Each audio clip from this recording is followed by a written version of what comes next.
การใช้สื่อวิทยุจะเข้าไปถึงครัวเรือนได้ โดยพระสงฆ์ไม่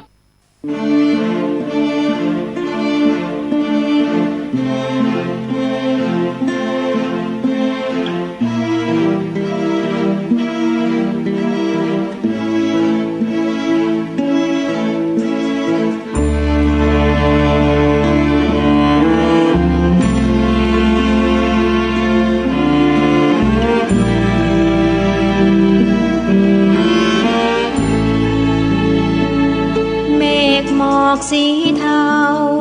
ลอยล้อมเฝ้าองค์พระธาตุนึกถึงกองทัพอากาศถวายราษฎุดีน้อมเกล้าวถวายองค์พระมหาธาตุเจดีย์งานศิลป์แขนงใหม่เพิ่งมีเพียงเมืองไทยประสบนิกรรวมทั้งทหารอากาศถวายบุญทั้งชีวาตบุญไทยทุกชาติผนวกไปทับโลกพันไม้แดนฟ้าโรยแสงแดดรำไรแดนทิพย์โปรยข้าวตอกดอกไม้พรมน้ำพุทธมนต์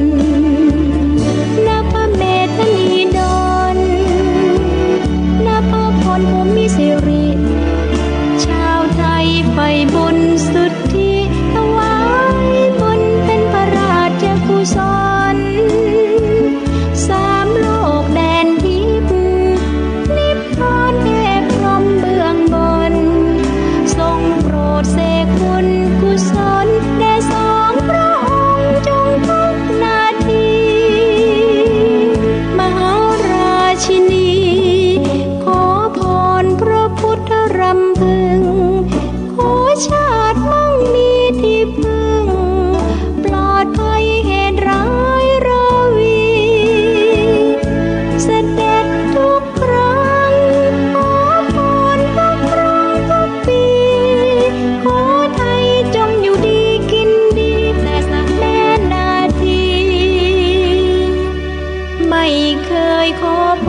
รเพื่อพระองค์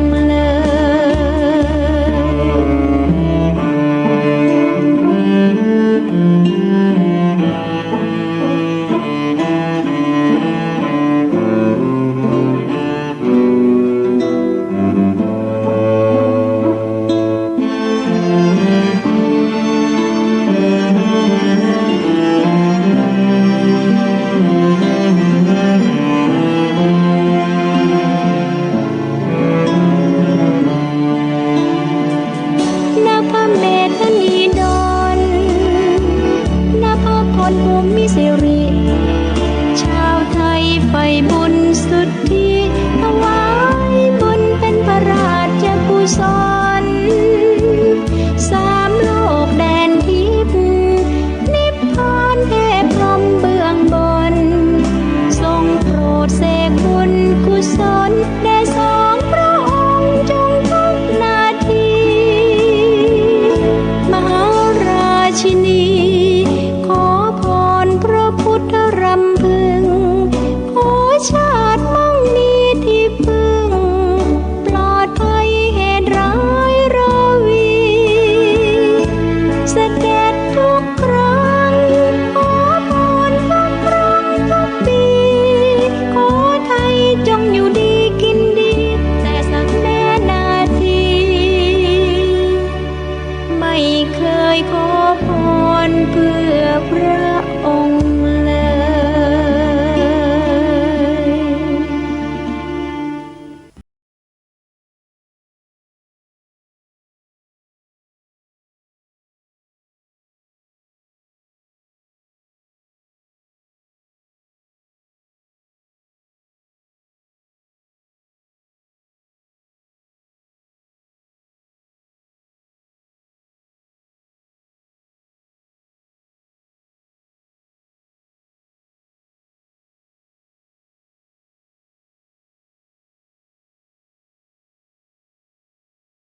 และสามารถรับฟังได้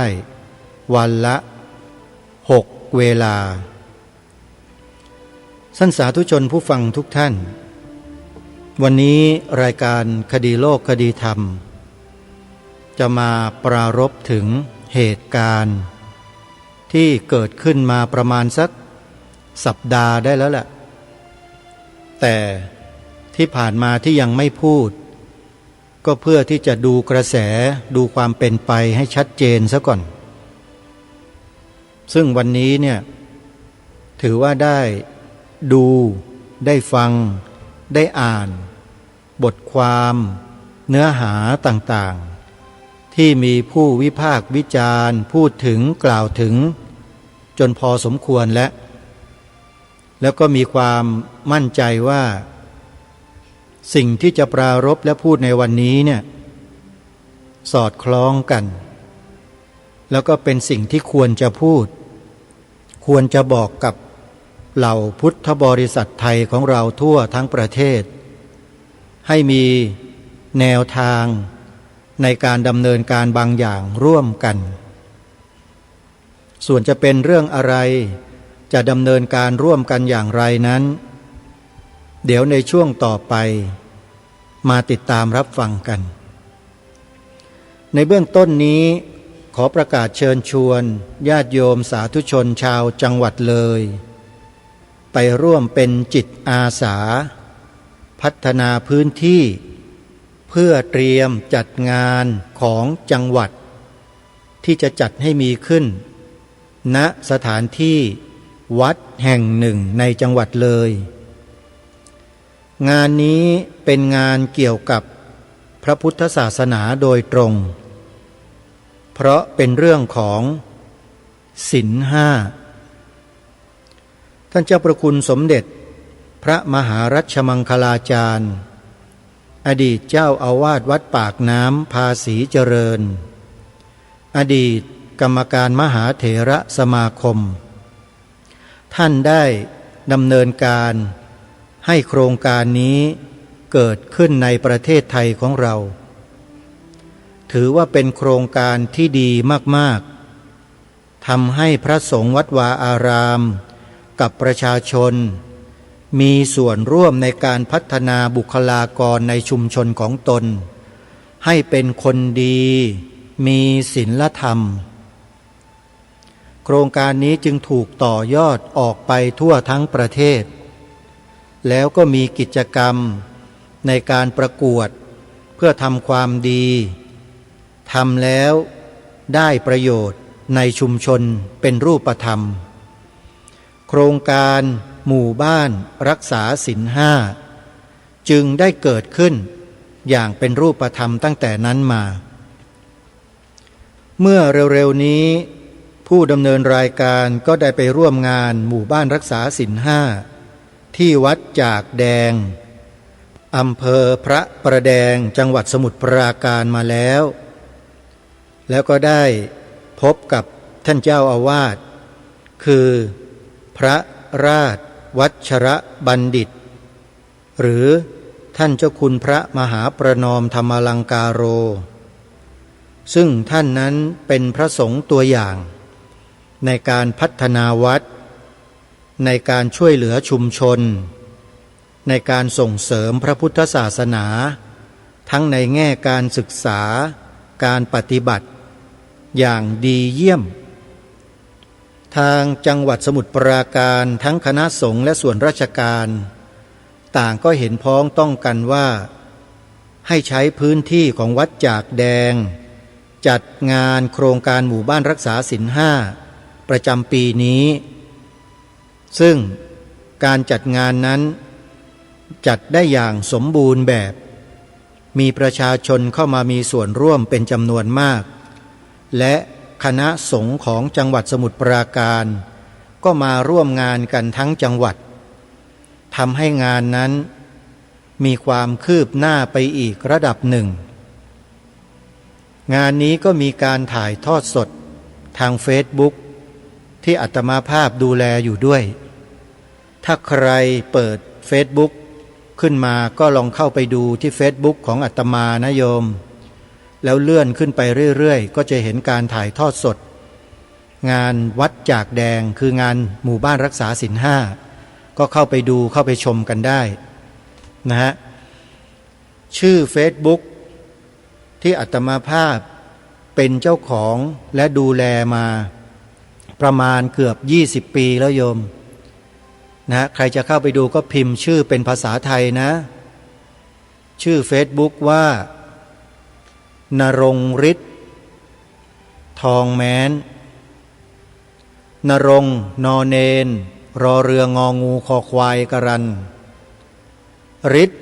รอรึทอทหารทอธงสรีอิกรันนรงค์ฤทธิ์ทองแม้นเป็นนามสกุลนะโยมนะเข้าไปดูได้เลยโยมโครงการหมู่บ้านรักษาศีลห้าประจำจังหวัดสมุทรปราการที่วัดจากแดงที่วัดป่าจริยธรรมนี้อาตมาภาพก็จะได้ประสานกับที่โชคจะให้เอาลิงก์เนี่ยเปิดถ่ายทอดสดเข้ามาใน Facebook ของอาตมาด้วยเช่นกันซึ่งยังไม่ได้ประสานเดี๋ยวสักพักหนึ่งก็คงจะได้ติดต่อแล้วก็พูดคุยกันอันนี้ต้องขอฝากญาติโยมสาธุชนว่าใครที่อยู่ในจังหวัดเลยหรือจังหวัดใกล้เคียงถ้าต้องการจะทำบุญด้วยแรงกายนะในช่วงนี้ทางวัดป่าจริยธรรมเนี่ยกำลังรับสมัครจิตอาสาช่วยกันพัฒนาพื้นที่ของวัดป่าจริยธรรมให้เป็นลานธรรมลานบุญในวันที่26 สิงหาคมสัปดาห์หน้านี้ก็จะถึงแล้วนะเหลืออีกสัปดาห์เดียวนะก็ขอเรียนเชิญเจริญพรญาติโยมไปช่วยกันคนละไม้คนละมือไปปัดไปกวาดไปเก็บไปจัดไปทำกันให้ดูให้สวยงามเป็นงานระดับจังหวัดนะโยมยังไงก็ตามอย่าให้เสียชื่ออย่าให้เสียหน้าชาวจังหวัดเลยนะจังหวัดอื่นๆเขาจัดได้ดีมากๆเลยเดี๋ยวเราดูซิว่าจังหวัดเลยเนี่ยมาจัดที่วัดป่าจริยธรรมแล้วจะเป็นอย่างไรอันนี้ประชาสัมพันธ์บอกบุญญาติโยมให้นำแรงกายไปช่วยและในวันงานนั้นทางวัดก็ได้ประชาสัมพันธ์บอกบุญญาติโยมให้ร่วมเป็นเจ้าภาพโรงทานอาหารกล่องไว้เลี้ยงผู้มาร่วมงานอันนี้เป็นความสะดวกที่คิดกันไว้ในเบื้องต้นแต่ถ้าหากมีญาติโยมที่มีกำลังมีความสามารถจะจัดอาหารภัตตาหารถวายพระเป็นโต๊ะทางวัดก็ไม่น่าจะขัดข้องอะไรนะโยมนะลองติดต่อสอบถามไปที่วัดป่าจริยธรรมกันดูนะที่หมายเลขโทรศัพท์083-327-5700หลังจากจัดกิจกรรมงานหมู่บ้านรักษาศีลห้าเสร็จในวันที่26 สิงหาคมแล้วหลังจากนี้ไปจนกระทั่งออกพรรษาเนี่ยวัดป่าจริยธรรมมีงานหลังออกพรรษาที่สำคัญที่จะจัดให้มีขึ้นนั่นก็คืองานบุญกฐินวัดป่าจริยธรรมได้กำหนดวันบุญกฐินหลังออกพรรษา1 วันเป็นประจำทุกปีในปีนี้กำหนดวันหลังออกพรรษา1 วันตรงกับวันที่8 ตุลาคมนะโยมนะ8 ตุลาคมไปร่วมถวายผ้ากฐินที่วัดป่าจริยธรรมร่วมกันร่วมสร้างมหาอุโบสถหลังใหญ่ให้มีความคืบหน้าไปช่วยกันคนละไม้คนละมือนะโยมนะ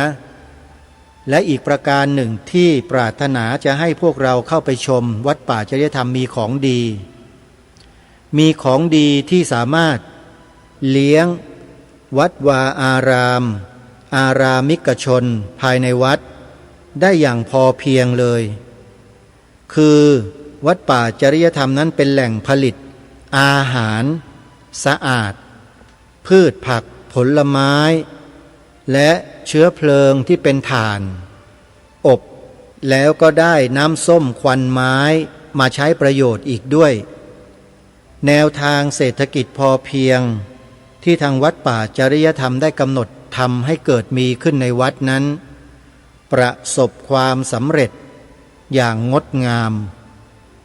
โครงการนี้ชื่อคนดินบันดาลใครต้องการชม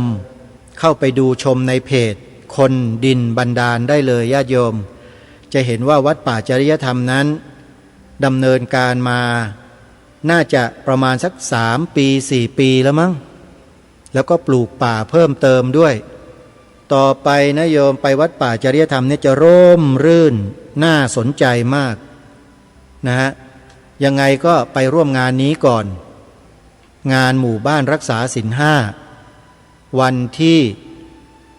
26สิงหาคมนะโยมนะส่วนกฐินของวัดป่าจริยธรรม8 ตุลาคมวัดหนองกายตำบลสันป่ายางอำเภอแม่แตงจังหวัดเชียงใหม่จัดงานบุญกฐินวันที่11 ตุลาคมโทรศัพท์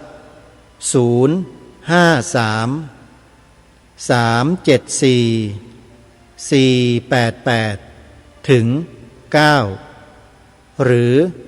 081-765-6469วัดบ้านปลาคูนตำบลท่าหาดยาวอำเภอโพนทรายจังหวัด101จัดงานบุญกฐินวันที่11-12 ตุลาคม2 วันนะโยม11-12 ตุลาคมวัดบ้านปลาคูนโทรศัพท์081-183-9690วัดศรีอุดมวงศ์ตำบลศรีสงครามอำเภอวังสะพุงจังหวัดเลยจัดงานบุญกฐิน18-19 ตุลาคมขอเชิญชวนญาติโยมสาธุชนไปร่วมบุญกันโทรศัพท์สอบถามวัดศรีอุดมวงศ์089-840-4968วัดอารามมงคลตำบลยางตลาดอำเภอยางตลาดจังหวัดกาฬสินธุ์จัดงานบุญกฐินวันที่26 ตุลาคมที่วัดนี้เป็นสำนักเรียนพระปริยัติธรรม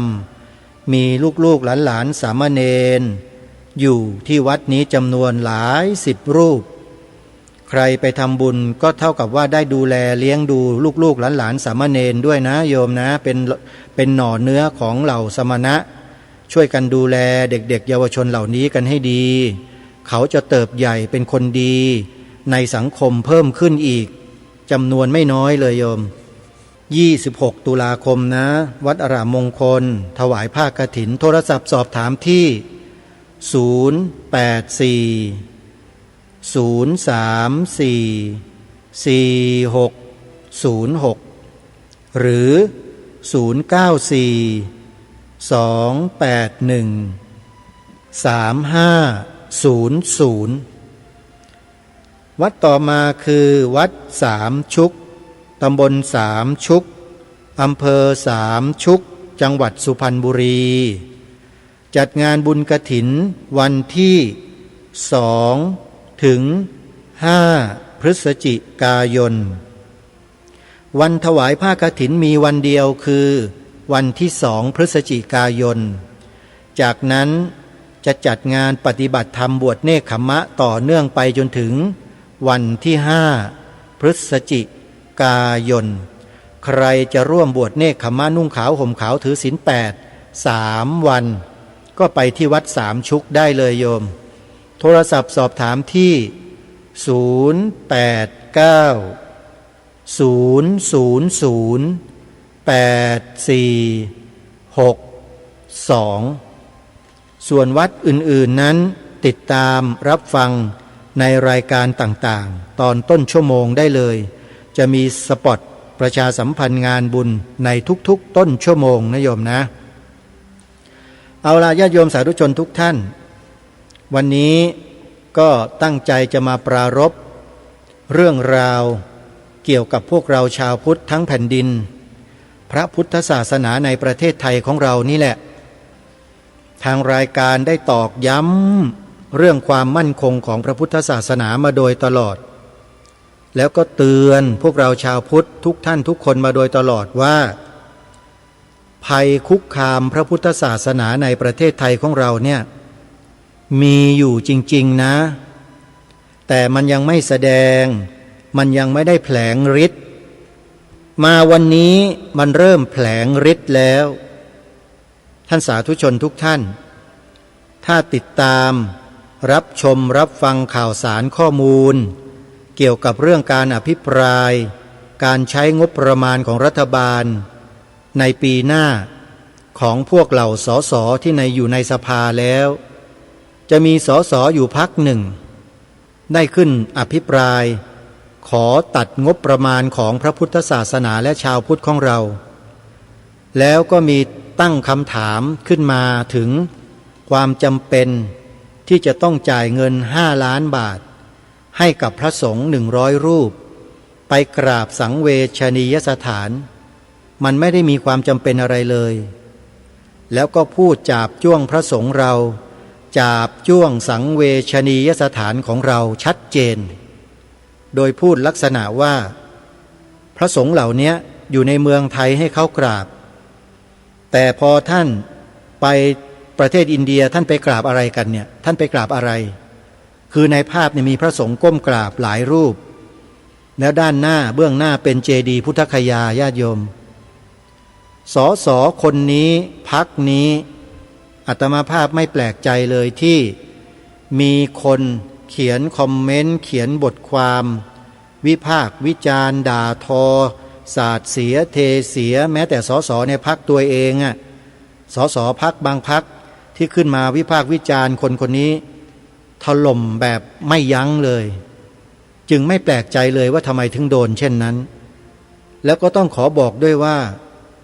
สมควรที่จะโดนเช่นนั้นแต่ชาวพุทธเราเนี่ยแปลกใจดีแล้วก็ให้อภัยคนที่ขอโทษเสมอแต่คนพวกนี้มีคำพูดและการกระทำเช่นนี้มาโดยสันดานอยู่แล้วโยมเขาเรียกว่าเป็นโดยสันดานการขอโทษเนี่ยเขาคิดว่ามันจะจบแต่ขอฝากเป็นบทเรียนให้กับพระสังฆาธิการพระเถรานุเถระพวกเราท่านทั้งหลายเอาไว้ณที่นี้ด้วยนะครับว่าเหตุการณ์เช่นนี้จะไม่ได้เกิดอยู่แค่เท่านี้เท่านั้นกับพวกเรานะมันจะหนักข้อขึ้นทุกวันทุกวันทุกเวลาและนาทีโอกาสศพเมื่อไหร่มันก็จะแสดงออกมาในลักษณะลบหลู่ดูหมิ่นและทำลายพวกเราทำลายทุกวิถีทางอะไรก็ได้คำพูดก็ได้นำเสนอออกสื่อก็ได้หรืออภิปรายในสภาแบบนี้ก็ได้มันทำลายทันทีและเมื่อมันเห็นกระแสแล้วมันก็ทำทีมาขอโทษทำหนังสือทำแถลงการทำอะไรออกมาเรายอมเมื่อไหร่ถ้าเรายอมนะแปลว่าเราเนี่ยโง่กว่าคนพวกนี้และอาการไม่ยอมของเราเนี่ยก็คือ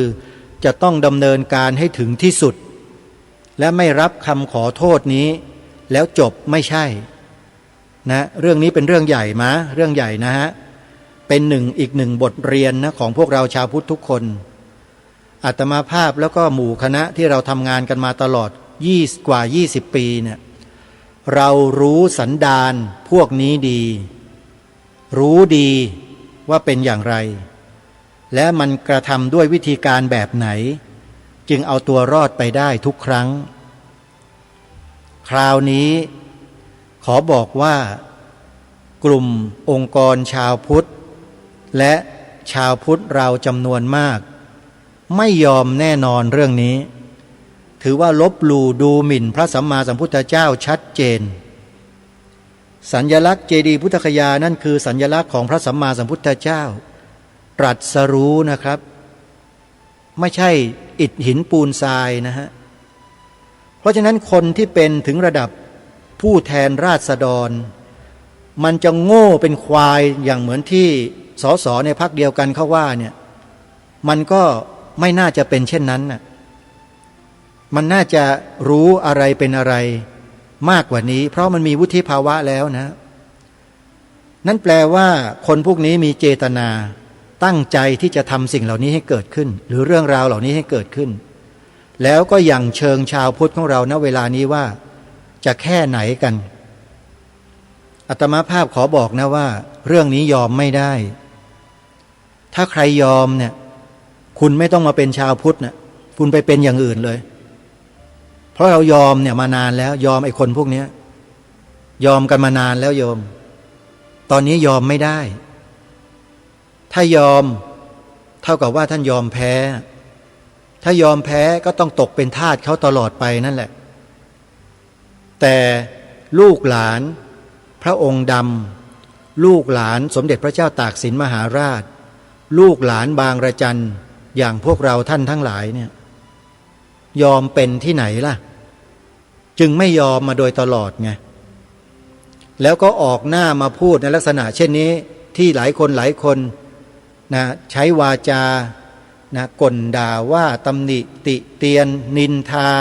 มาโดยตลอดนี่แหละคนแบบนี้แหละท่านผู้ฟังที่ท่านจะต้องรู้สักวันหนึ่งและเห็นสักวันหนึ่งว่าจะมีประโยชน์และคุณค่าต่อประเทศชาติบ้านเมืองนี้แค่ไหนพวกเราไม่ได้ยกตัวเองแต่เรากำลังบอกทุกท่านว่าการที่เราจะดำรงมั่นอยู่บนผืนแผ่นดินไทยผืนนี้ได้อย่างมีเกียรติและศักดิ์ศรีเนี่ยไม่ใช่เราต้องยอมศัตรูนะบรรพบุรุษไม่เคยเสี่ยมไม่เคยสอนลูกหลานไทยของเราว่าให้ยอมสู้มันยิบตาเลยเราสู้มาตลอดเราไม่เคยถอยแต่มีคนไทยบางประเภทไม่สู้แล้วก็ยังไปเปิดประตูให้ศัตรูมาทำลายพวกเราอีกด้วยก็มีประเภทนี้ก็มีนะไม่ใช่เราไม่รู้เรารู้อยู่แต่ครั้งนี้ขอบอกเลยว่าถ้าพี่น้องพุทธบริษัทไทยของเราเนี่ยนะยังคงนิ่งๆเฉยๆทำเป็นทองไม่รู้ร้อนแล้วก็งานนี้ขอบอกได้เลยว่าพวกท่านคาดการผิดหมดเลยที่ท่านนิ่งเฉยกันแบบนั้นเนี่ยฝ่ายศัตรูมันเล่นงานเราจริงๆมันเอาจริงนะฮะเนี่ยข่าวกระแสพระสงฆ์ทำไม่ดีอย่างงู้นอย่างนี้ต่างๆเนี่ยมันอยู่ในแผนเดียวกันทั้งหมดแล้วก็มาถล่มพวกเราอย่างเชิงพวกเราโยนกระเบื้องถามทางพวกเราในการอภิปรายงบประมาณในรัฐสภาที่กล่าวมาเนี่ยนี่ก็เป็นอีกแผนหนึ่งอยู่ในแผนเดียวกันเขาทำทุกอย่างแล้วเขามีการประเมินสถานการณ์ตลอดประเมินไปเถอะคุณประเมินเท่าไหร่คุณก็ไม่รู้หรอกความในใจของพวกเราชาวพุทธที่เก็บเอากันเอาไว้เนี่ยมันมีมากเท่าไหร่คุณไม่รู้หรอกแล้วคุณอย่าให้มันระเบิดออกมาก็แล้วกันนี่ขอบอกเลยนะไทยนี้รักสงบฟังคำนี้ให้ดีนะไทยนี้รักสงบแต่ถึงรบไม่ขลาดเอกราชจะไม่ให้ใครข่มขีสละเลือดทุกหยาดเป็นชาติพลีทะเลิงประเทศชาติไทยทวีมีชัยชโยนี่คือเพลงชาติไทยที่บรรพบุรุษได้รังสรรค์แต่งเอาไว้ตามเนื้อหาความเป็นจริงของชนชาติเผ่าไทยของเราที่นับถือพระพุทธศาสนามาเป็นระยะเวลากว่า 2,000 กว่าปีมาแล้วแผ่นดินนี้ไม่เคยเปลี่ยนไปนับถือศาสนาอื่นองค์พระประมุขของแผ่นดินองค์พระมหากษัตริย์มหาอมาตย์ราชมนตรีที่ผ่านมาทั้งหมดไม่เคยมีการเปลี่ยนแปลงชาติตัวเองโดยการเปลี่ยนแปลงความเชื่อความศรัทธาต่อศาสนาของบรรพชนเราไม่เคยเปลี่ยนส่วนคนอื่นใครจะเปลี่ยนนั้นก็ให้สำนึกตัวเองไว้ด้วยว่ากำลังคิดและทำอะไรกันอยู่ไม่ได้เป็นไปตามที่บรรพบุรุษได้ฝากฝังแผ่นดินนี้ไว้ให้แต่พวกเราทำตามบรรพบุรุษทุกอย่างเราจึงไม่หวั่นไหวไงกับการที่เรามาทำหน้าที่ปกป้องชาติศาสนาพ ระมหากษัตริย์ของเราตามพระราชปณิธานของบรรพชนเรามีองค์บุรพมหากษัตริย์ของเราเป็นต้นทางรายการเคยย้ำกับพวกเราทุกคนมาโดยตลอดว่าที่ทางรายการมาดำเนินรายการมาพูดจาแบบนี้เนี่ยก็เพราะองค์บูรพมหากษัตริย์ไทยของเราได้ทรงกำหนดทุกสิ่งทุกอย่างไว้เช่นนี้แล้วให้พวกเราเนี่ยสืบสารรักษาต่อยอดไม่ใช่มาทำลายแล้วถ้าใครคิดมาทำลายมันคือใครล่ะมันเป็นอะไรกับประเทศนี้ล่ะท่านเคยคิดข้อนี้กันบ้างไหมอาตมาภาพไม่ได้สนใจหรอกว่าคุณจะมีตำแหน่งใหญ่โตแค่ไหนแต่ถ้าคุณทำอะไรที่ขัดต่อบรรพชนของไทยเราที่สืบสารรักษาต่อยอดกันมาเนี่ยก็ต้องเจอกันสิเจอกันแบบไหนอาตมาเป็นพระจะเอามีดไปไล่ฟันไปตีไปแทงเหมือนชาวบ้านไม่ได้โยมไปทำอย่างนั้นไม่ได้ก็เรามีวาจานี่ไงเป็นอาวุธที่อธิบายขยายความทำความเข้าใจให้เกิดขึ้นแก่เหล่าพี่น้องประชาชนชาวพุทธของเราในประเทศไทยให้ทราบว่าเมื่อเกิดกรณีเช่นนี้ขึ้นเราควรจะตั้งหลักกันแบบไหนแล้วควรจะทำอะไรกันพูดมาโดยตลอดว่าให้พวกเราเนี่ยช่วยกันป้องกันนะช่วยกันระวังนะประโยคสองประโยคที่ให้พวกเราไปช่วยกันถ่ายทอดให้ลูกหลานเยาวชนไปสอนเขาเสี่ยมเขาพร่ำสอนเขาบอกให้เขาท่องเขากล่าวเนี่ยที่บอกให้ทำก็เพราะเพื่อให้เกิดปราการด่านป้องกันคนพวกนี้ที่มันจะออกมาถล่มพวกเราเนี่ยเมื่อเรามีความคิดความเห็นความเข้าใจที่ถูกต้องตรงกันแบบนี้แล้วเนี่ยใครก็มาทำอะไรเราไม่ได้จริงๆในใจเราไม่หวั่นไหวเลยเพราะเราเชื่อมั่นไงสิ่งที่บรรพชนเราพาเราทำกันมาเนี่ยเราก็สานต่อไงฮะสืบสารรักษาต่อยอดไงทางรายการก็ประมวลมา2ประโยคอะไรล่ะที่บรรพชนพาเราทำมาโดยตลอด2ประโยคนี้ฮะ 1. พระพุทธศาสนาเป็นศาสนาประจำชาติไทยของเรา 2. สีขาวในธงชาติไทยหมายถึงพระพุทธศาสนาเท่านั้น2ประโยคนี้แหละคุณไปตีความเอาตีความดูซิว่าหมายถึงอะไรนั่นเลยคือสิ่งที่บรรพชนไทยเราฝากฝังให้พวกเราลูกหลานไทยสารต่อ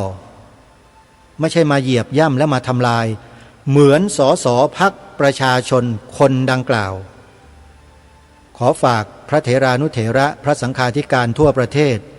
พระภิกษุสงฆ์เถรานุเถระนวกะมัชชิมะสามเณรแม่ชีนักบวชนักพรตในพระพุทธศาสนาและคฤหัสถ์ญาติโยมชาวพุทธทุกคนนะท่านฟังรายการนี้แล้วเนี่ยท่านจงตระหนักให้อย่างมากๆเลยเกี่ยวกับเหตุการณ์ที่เกิดขึ้นนี้ว่านี่คือแค่น้ำจิ้มที่เขาโยนกระเบื้องถามทางมาเท่านั้นเองเขาจะดูปฏิกิริยาชาวพุทธของเราว่ามีน้ำยาแค่ไหนที่จะจัดการกับเรื่องราวที่เกิดขึ้นตรงนี้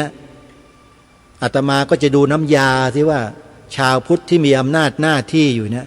จะมีน้ำยาจัดการคนประเภทนี้และเหตุการณ์กรณีอย่างนี้อย่างไร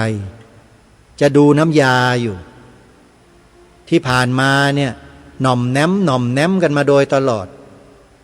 อาตมาภาพขอบอกนะว่าการต่อสู้เพื่อรักษาความมั่นคงของชาติศาสนาและพระมหากษัตริย์ของชาติบ้านเมืองเนี่ยไม่ใช่มานั่งหน่อมแนมกันอยู่นะท่านไม่มีคำว่ายอมนะฮะพระสงฆ์เรานี่ก็ไม่ต่างจากทหารนะโยมสู้ยิบตาเหมือนกันนะอะไรที่ผิดนี่ไม่เอานะโยมแต่ถ้าสิ่งไหนที่ถูกสิ่งที่ถูกนั้นมาถูกลบหลู่ดูหมิ่นด้วยเนี่ยยิ่งไม่ยอมใหญ่เลยเนี่ยอย่างกรณีมาอภิปรายหาว่าสังเวชนียสถานเนี่ยเป็นอะไรไปกราบทำไมเนี่ยมันดูหมิ่นกันชัดๆนะทั้งประเทศเลยจึงขอบอกกับพี่น้องชาวพุทธทั้งแผ่นดินทั้งฝ่ายบรรพชิตและคฤหัสถ์นะครับ ถ้าหากว่าเราไม่ตื่นรู้ไม่ตื่นตัวกัน แล้วมาจับมือรักสมานสามัคคีกันเอาไว้นะครับรับรองได้ว่าพวกเราพาประเทศชาติบ้านเมืองพาพระพุทธศาสนาไปไม่รอดแน่นอนบอกเลยว่าไม่รอดนี่ขนาดพวกเรามีประชากรมีพลเมืองจำนวนมากถึง90 กว่า%นะเนี่ยถ้าเรายังไม่สามารถจัดการสิ่งนี้ที่เกิดขึ้นได้เนี่ยอย่างเหมาะสมอย่างถูกต้องอย่างสมควรนะเราไม่ต้องไปมีและศาสนาพุทธในประเทศนี้ลาออกกันซะให้หมดดีกว่าจะนับถือไปทำไมบรรพบุรุษท่านพานับถือมาเนี่ยไม่ใช่พามานับถือแบบที่นับถือกันอยู่ทุกวันนี้นะพอเกิดเรื่องเกิดราวเกิดเหตุการณ์เช่นนี้แล้วก็ทำเป็นเฉยไม่รู้ร้อนรู้หนาวกันนะบรรพชนถ้ารู้เนี่ยนะเขาจะด่ากราดเลยว่ามันไม่ได้เรื่องไอ้พวกอกตัญญูทั้งนั้นเนี่ยอาศัยอยู่แผ่นดินบนแผ่นดินของกูแล้วมึงไม่ช่วยเลยนี่บรรพชนเขาจะว่าอย่างนั้นอาตมาไม่ได้ว่าเองนะสมัยอดีตจะเป็นอย่างนั้นโยมมาสมัยนี้รู้สึกว่ามันจะมีความสุขสนุกสนานฮาเฮกันมากเหลือเกินนะพวกเราเนี่ยนะชักจะหลงลืมตัวกันแล้วเนี่ยรายการนี้เป็นรายการที่มากระตุ้นนะต่อมสำนึกของพวกเราท่านทั้งหลายเนี่ยที่กำลังจมดิ่งไปกับอะไรก็ไม่รู้แล้วไม่ลืมหูไม่ลืมตามาดูแล้วมันเกิดอะไรขึ้นทางองค์กรชาวพุทธเราตั้งแต่ศูนย์พิทักษ์พระพุทธศาสนาแห่งประเทศไทยยุวพุทธิกสมาคมแห่งชาติหรือปริยนธรรมสมาคมแห่งประเทศไทยหรือมูลที่องค์กรสมาคมชมรมอะไรต่างๆพยายามบอกว่าภัยคุกคามพระพุทธศาสนาเป็นอย่างนี้นะ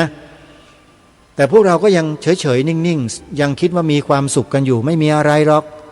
พอมีพระมีโยมออกมารณรงค์ในเรื่องศาสนาประจำชาติไปด่าไปว่าเขาอีกนี่จริงไหมคนที่ทำอย่างนั้นจริงหรือเปล่านะแล้วเป็นไงพอถึงเวลานี้เนี่ยมีคนมาดูถูกดูหมิ่นขนาดเนี้ยคนเหล่านั้นน่ะที่ไม่เห็นด้วยที่ปฏิเสธที่คัดค้านต่อต้านเรื่องศาสนาพุทธเป็นศาสนาประจำชาติเนี่ยหายหัวไปไหนกันหมดหายหัวไปไหนกันหมดไม่เห็นออกมาดำเนินการอะไรเพื่อศาสนาของบ้านเมืองตัวเองเลยเงียบนี่ไงประเทศไทยเราเพราะนั้นถ้าเราไม่อัตตาหิอัตโนนาโถแล้วเนี่ยอย่าหวังนะฮะว่าจะมีใครมาอัตตาหิอัตโนนาโถพวกเราเนี่ยไม่มีนะครับต้องอัตตาหิอัตโนนาโถด้วยตัวของเราเองทุกคนด้วยทั้งพระทั้งโยมเลยยังนึกถึงคำของท่านเจ้าพระคุณสมเด็จพระพุทธาจารย์อุปเสนมหาเถระอดีตประธานคณะผู้ปฏิบัติหน้าที่สมเด็จพระสังฆราชอดีตเจ้าวาดวัดสะเกษราชวรมหาวิหารที่ท่านได้เขียนไว้ในหนังสือเย็นหิมะในรอยธรรมเหมือนกับว่าท่านพยายามจะบอกอะไรกับพวกเราชาวพุทธในปัจจุบันและอนาคตซึ่งมันจะเกิดสิ่งเหล่านี้ขึ้นแล้วมันก็เกิดจริงๆแล้วมันจะเกิดรุนแรงกว่านี้อีกด้วยท่านได้ฝากพวกเราไว้ทั้งหลายไว้นะฮะให้พวกเราเนี่ยได้ระมัดระวังอย่าประมาทแล้วให้รักกันและสามัคคีกันไว้ชาวพุทธต้องรักและสามัคคีกันไว้เพราะเราคือพลเมืองส่วนใหญ่ของประเทศนี้เป็นเจ้าของประเทศนี้แท้ๆพวกเราเนี่ยนะฮะแต่คนบางกลุ่มบางพวกที่หลบลี้หนีข้ามชายแดนมาอย่างผิดกฎหมายแล้วมาสวมบัตรประชาชนไทยของเราเนี่ยพวกนี้ไม่ใช่แต่มานับเป็นประชากรเนี่ยมันหมายความว่าอย่างไรอันนี้ต้องไปว่ากันเองนะฝ่ายความมั่นคงท่านก็รู้กันอยู่แล้วนี่ว่าใครมั่งและดำเนินการกันยังไงนะฮะส่วนพวกเราเนี่ยเราคือพลเมืองแท้ๆเลยเพราะฉะนั้นพวกเราต้องรักและสามัคคีกันไว้ท่านเจ้าพระคุณสมเด็จพระพุทธาจารย์เกี่ยวอุปเสนมหาเถระท่านได้เขียนหนังสือเย็นหิมะในรอยธรรมไว้นะความตอนหนึ่งที่มีผู้นำมาเผยแพร่ท่านเตือนสติชาวพุทธในประเทศไทยเราทั้งพระทั้งโยมเลยนะลองฟังดูนะโยมว่าท่านเตือนไว้ยังไงพระพุทธศาสนาเมืองไทยมีภัยรอบด้านซึ่งกำลังแทรกเข้ามาทุกรูปแบบพระพุทธศาสนาอาจจะล้มคลืนลงวันใดก็ได้แต่พระ ก็ยังเหมือนปลาอยู่ในน้ำเย็นจึงตายใจว่าพระพุทธศาสนาตั้งมั่นเจริญรุ่งเรืองในเมืองไทยเลยไม่รู้สึกถึงความล่มสลายซึ่งกำลังใกล้เข้ามารำลึกมรณกาลปีที่12เจ้าประคุณสมเด็จพระพุทธาจารย์เกี่ยวอุปเสนมหาเถระอดีตประธานคณะผู้ปฏิบัติหน้าที่สมเด็จพระสังฆราชอดีตเจ้าวาดวัดสะเกษราชวรมหาวิหารนี่คือท่านกล่าวไว้เมื่อประมาณ10 กว่าปีที่ผ่านมาญาติโยมสาธุชนทุกท่านยังไม่ใช่แค่นั้นยังมีบทความอีกบทความหนึ่งและอีกหลายๆบทความที่ท่านเจ้าประคุณสมเด็จท่านได้ทิ้งเอาไว้ให้แก่พวกเราเพื่อเตือนสติ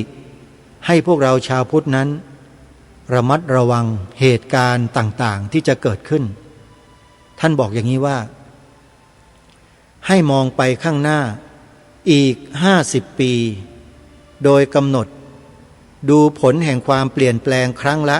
10 ปีในทุก10 ปีก็ต้องดูความเปลี่ยนแปลงในแต่ละปีแล้วในแต่ละปีนั้นก็ต้องดูความเปลี่ยนแปลงในทุกๆวันอีกด้วยจนกว่าจะถึง50 ปีเพื่อให้คาดการณ์ว่าอีก50 ปีข้างหน้าจะเกิดอะไรขึ้นถ้าสิ่งนั้นจะเกิดขึ้นกับพระพุทธศาสนาอย่างที่เคยคิดขึ้นในอดีตแล้วเราจะทำอย่างไรมองให้เห็นความเปลี่ยนแปลงที่เกิดขึ้นในอดีตความเปลี่ยนแปลงของชีวิตของสังคมและของโลกท่านให้ข้อคิดไว้นะญาติโยมท่านผู้ฟังทุกท่านมีอีกข้อคิดหนึ่งท่านบอกเอาไว้อย่างนี้ว่าทุกวันนี้พระเนนยังได้เรียนนักธรรมเรียนภาษาบาลีและในหลวงยังพระราชทานสมณศักดิ์ยังได้เป็นพระครูเป็นเจ้าคุณต่อไปข้างหน้าจะไม่มีอย่างนี้แล้วแต่นั่นก็ไม่ใช่หลักที่สำคัญหลักที่สำคัญนั้นก็คือการศึกษาท่ามกลางความเปลี่ยนแปลงที่เร็วสิ่งที่สำคัญที่สุดก็คือพระเนนต้องมีการศึกษาจึงจะนำพาพระพุทธศาสนาให้อยู่รอดได้ท่านเจ้าประคุณสมเด็จพระพุทธาจารย์รูปดังกล่าวนี้ท่านส่งเสริมพระภิกษุสามเณรให้เรียนโยมเพราะถ้าเรียนแล้วจะรู้ทันกลเกมของคนที่ไม่หวังดีต่อพระพุทธศาสนาต่อชาติบ้านเมืองต่อสถาบันพระมหากษัตริย์ของเรา